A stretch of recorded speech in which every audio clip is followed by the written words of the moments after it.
Hello, everyone. Happy Thursday. Welcome back to another Tough Love Thursday here in the community or on the podcast if you're watching the recording. So excited to tune in to another episode. I hope that you are enjoying these.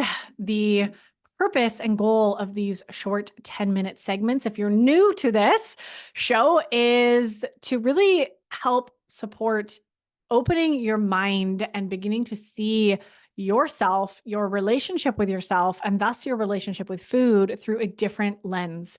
Dropping little quick short nuggets for all of you here on these Tough Love Truth Days every Thursday.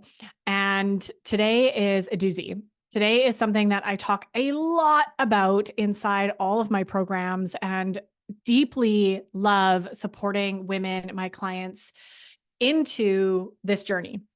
Now, what it is, as you can maybe guess from the title, is the tough truth that at some point in your early childhood, you began losing your authentic self. And if you're like any of the women that I know or work with, right now, you may not even know who you truly are. You may be disconnected from your authentic self, your truth, your authenticity, your bright, shining light that was gifted to you when you were born onto this planet. And this is a big problem. This is a massive piece of why we are reaching for food and sugar to fill this void of disconnection that most of us have developed living in the society that we live in the westernized world, whether you're in Australia or Europe or the US or Canada. This is a aspect that actually shows up in every culture, in every country. And as Gabor Mate talks about, what I'm talking about here is the truth that our society has shaped us in a way in early childhood where we were forced, not consciously, but subconsciously, to choose between being our authentic self, as we see children so beautifully being their authentic essence. They're loud, full, taking up space, playing, laughing, crying, being a full expression of a human. That at some point in our lives got threatened against the need for attunement and attachment. And what I mean by that is, in order to get the love and acceptance and sense of belonging, also known as attunement and attachment, with our caregivers, the people that were meant to keep us alive, in order to please them, to make them like us, to feel that we were safe, we were going to be cared for, we began ignoring our authentic selves, or better said, maybe learning to hide those parts of ourselves that were not acceptable. And for each of us, the parts are different that are shut down. And that may be your expression of emotions. Maybe in your household, your emotions were not okay. Or it was the way that you had to sit still. You had to be quiet. You know, this is a big part of how our school system contributes to this trauma in all of us, is it teaches us to behave in a way that may not be an authentic expression to a child, right? To have to ask to go to the bathroom, to have to follow rules, to have to sit still, no talk, be quiet. These sorts of pieces that we learn to do.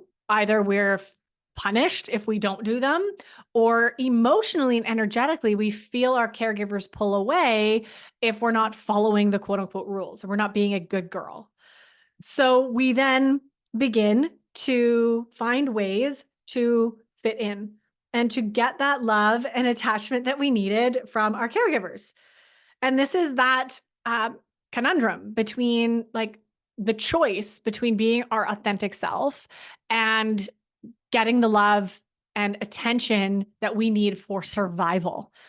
And all of this is happening subconsciously. This is usually happening within the first 7 years of your life. You're not aware that you're thinking this way or making this choice. It just happens out of a basic survival need. That drive for attunement and attachment to make sure that the people who are caring for you keep feeding you and you stay alive becomes more important than your self-expression. And how this has now transpired is we have a world riddled with people who have no clue who they are. And I'm speaking from personal experience with this, and of course, working with hundreds of women over the last 8 years and seeing how deeply disconnected we are from our essence, from our light, from our joy, from our playfulness, from our silliness, from our quietness, our shyness, whatever it is for you that was actually authentic. And many of us don't even know what authentic even feels like or looks like, because society has put so many conditions on how we should behave, right? You should be extroverted. Therefore, maybe you think you actually are extroverted. I know, for example, in my own healing journey, I drastically noticed how much more introverted I actually am, and more of a 50-50 split versus my whole life. I really resonated with being an extrovert type A personality. And the more authentic I get with myself, the more I realize, wow, I actually do need time to rest. I actually do need to slow down. I actually do like time by myself without others. So, what does that look like for you? Right? There's no one path, but just to remind all of you in this short segment that this is a really important part of the work as you heal your relationship with food, as you ultimately heal your relationship with yourself, is first of all, knowing who you actually are. Because how can you actually love yourself, want to nourish yourself in the right way, if you don't know who you are at your core and you don't have a connection with that higher self, authentic self? This is the work, ladies. This is a big part of it. And I absolutely love supporting my clients in opening up to this. What does a full expression look like? What does it mean to take up space? What does it look like to actually really allow myself to be me in a space that I'm not judged, I'm not shamed, I'm not guilted, and I'm actually embraced with love for my uniqueness. We're all so unique, and that's fantastic.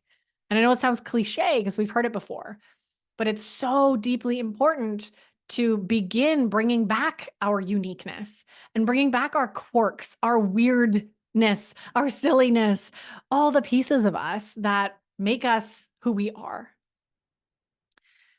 And this is why this is a really big part of the process that I go through in my emotional empowerment program with my clients. And I'm so excited. I'm going to be a little teaser for all of you, opening up registration for the next 8-week emotional empowerment program in May. And I will actually be launching early bird registration for everybody who's on the wait list in just a couple weeks. So if you want to know more about that and you want some support to not only uncover and heal the root causes of your addictive patterns with sugar, but really begin diving into uncovering in a safe space and beginning to play with, who am I actually? Who is my authentic self? How do I connect to her? How do I listen to her? What does her voice sound like? How does she move? All these pieces we're going to be playing with together as we peel back the layers of societal conditioning and tune back into our emotions, tune back into our bodies, tune back into our true essence. We're doing this in the emotional empowerment program. I love this program so much, and I'm so excited to be hosting another round this spring.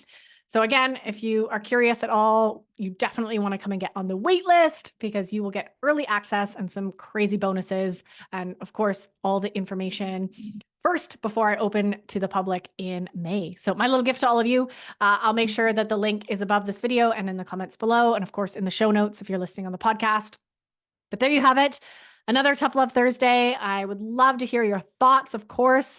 Is this something that you struggle with? If you're watching this here in our private Facebook group, drop a comment below. Let me know if being your authentic self is something that you struggle with. Is this something that is foreign to you or confusing, or like you don't even know where to start?